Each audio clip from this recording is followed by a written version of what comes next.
כדי להשתמש בפאורפוינט כצייר, קודם כל אני לוחץ על פריסה ובוחר שקופית ריקה.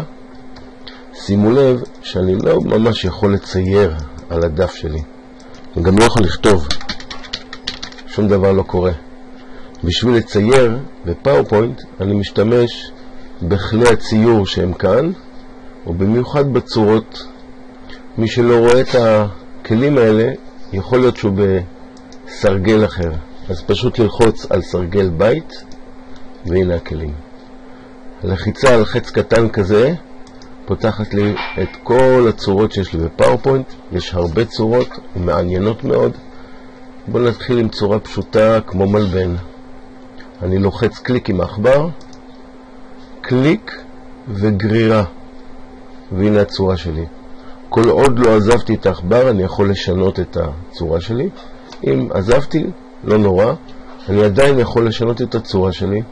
בריבועים ימינה ושמאלה, למעלה ולמטה, ובעיגולים אני יכול גם למעלה וגם למטה וגם ימינה וגם שמאלה ביחד.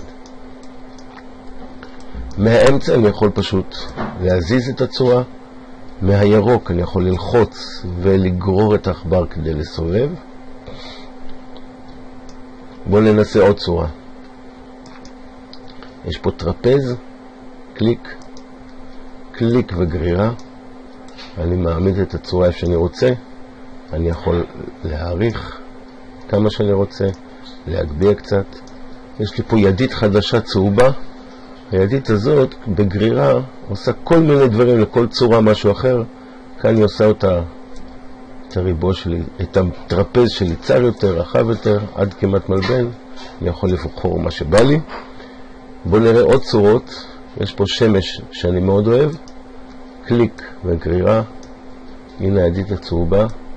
פה היא עושה את הדבר הזה. נורא נחמד. בשביל למחוק צורה צריך לסמן אותה וללחוץ על חזור אחורה, Backspace. סמיילי, הנה הצהוב, פה עושה אותו עצוב, שמח. עיגול, אני יוצר פה עיגול יפה. כדי לשכפל את העיגול לכאן אני לוחץ על הקונטרול במקלדת. שימו לב שהעכבר משתנה בלחיצת קונטרול, ואז קליק עם העכבר וגרירה. אני עוזב קודם את העכבר ורק אחר כך אני עוזב את הקונטרול, והרי לנו מכונית נחמדה עם צורות.